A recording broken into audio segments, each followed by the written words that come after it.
Bonjour à tous. L'assassinat de Monsieur Clément Mierassa développera-t-il enfin le Congo? J'ai toujours considéré Monsieur Clément Mierassa comme étant un mort vivant. Je suis même étonné que Monsieur Sassou et ses hommes lui aient laissé d'être en vie jusqu'aujourd'hui. C'est Dieu peut-être qui le garde encore parmi nous pour que les Congolais apprennent encore de ce patriote sincère et humble avant que Sassou et ses hommes ne lui fassent ce qu'ils savent faire. Kiangewo. La mort programmée de M. Clément Mierassa mettra-t-elle fin à la crise multidimensionnelle que traverse le Congo? L'assassinat de Marien Ngouabi a-t-il apporté un développement au Congo? Non. L'exécution sommaire du président Massamba Deba et du cardinal Émile Biayenda ont-ils assouvi la soif du pouvoir des uns et des autres au sein du PCT? Je ne pense pas. L'assassinat des jeunes pendant la campagne référendaire de la nouvelle constitution en 2015 et celui de monsieur du candidat parfait Kolela pendant l'élection présidentielle ont-ils apporté la bonne gouvernance au Congo? Non. Le jour où les historiens mèneront une étude sur les assassinats politiques du PCT et de son timonier, on découvrira un petit village d'illustres des personnes non connues du grand public, victimes du courroux fulminant de M. Sassou.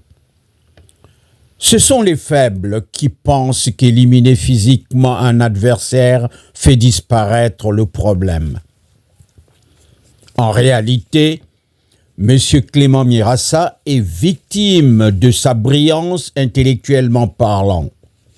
Ses analyses sont pertinentes et faites sans insulte.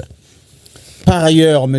Clément Mierassa fonde toujours ses analyses sur le droit, l'histoire et les règles établies au Congo. Ayant été lui-même déjà prisonnier de M. Sassou en 1990 et ayant survécu aux attaques de la police politique à son domicile, l'ancien ministre Clément Mierassa n'a malgré tout ni baissé les bras, ni opté pour une opposition de complaisance, une opposition de transaction avec le pouvoir. Comme l'ont fait nombreux avant lui. Et cela ne plaît pas au pouvoir fétide de Brazzaville. Le pouvoir de Brazzaville ne respecte pas ses propres lois. Combien de constitutions M. Sassou a-t-il adoptées mais ne les a jamais lui-même respectées? Quelques exemples pour vous en convaincre.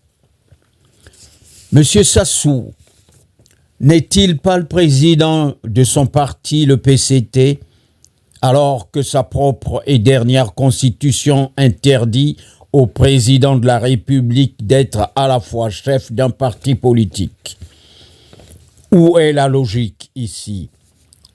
Ou bien, selon la même constitution, toute personne élue ou nommée à une fonction publique importante doit déclarer son patrimoine à l'entrée et à la sortie de son mandat.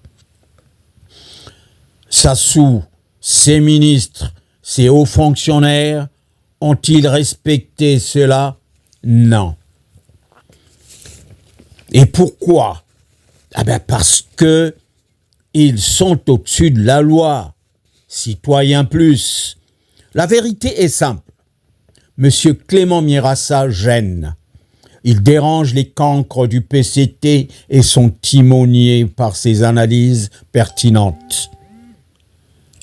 Avec les réseaux sociaux, les jeunes s'informent et savent qui les maintient dans la misère abjecte. Être un opposant à Sassou n'est pas une sinécure, surtout si on n'émarge pas la nuit dans les bottins de la présidence de la République. Pour vous montrer le côté pervers du pouvoir de Brazzaville, je vais vous rappeler que le PCT, réuni en congrès, fit le choix de violer la constitution du pays en élisant M. Sassou comme chef du parti. Manquait-il d'autres cadres dans ce parti? Non, certainement pas. M. Sassou, en tant qu'humain, pouvait se tromper. Mais un congrès qui réunit plus de 3000 personnes se trompa et marcha sur la constitution du pays. Un large groupe ne peut pas se tromper facilement, surtout que parmi les congressistes on trouvait des femmes, des hommes de droit, des enseignants et des universitaires en sciences sociales. Indubitablement, c'était un choix collectif de violer la Constitution. Pourquoi alors avoir fait changer la Constitution peu avant et ne plus la respecter quelques jours plus tard? Entre-temps, les opposants sont jetés en prison, les moins chanceux 2 mètres sous terre. On comprend bien maintenant qu'au Congo, la loi ne s'applique qu'à une catégorie de Congolais. Une autre, celle qui est minoritaire dans le pays, mais qui dirige de fait le pays et ne répond pas à la loi.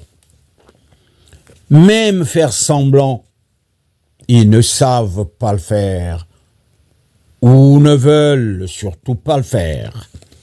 En Russie, par exemple, M. Poutine avait laissé un de ses dauphins, Dimitri Medvedev, assurer les fonctions de président de la République pour un mandat, avant que Poutine revienne aux affaires. Et depuis la règle des 2 mandats, la clause de limite de terme a sauté. Je ne respecte pas ces méthodes, mais je constate que certains autocrates respectent leur peuple en faisant les choses de manière à respecter les règles du pays, mais pas au Congo de M. Sassou. Merci. Charles-Alexandre Tsanga, et à la rédaction de cet édito, Mathieu Bakime Baliele. Merci.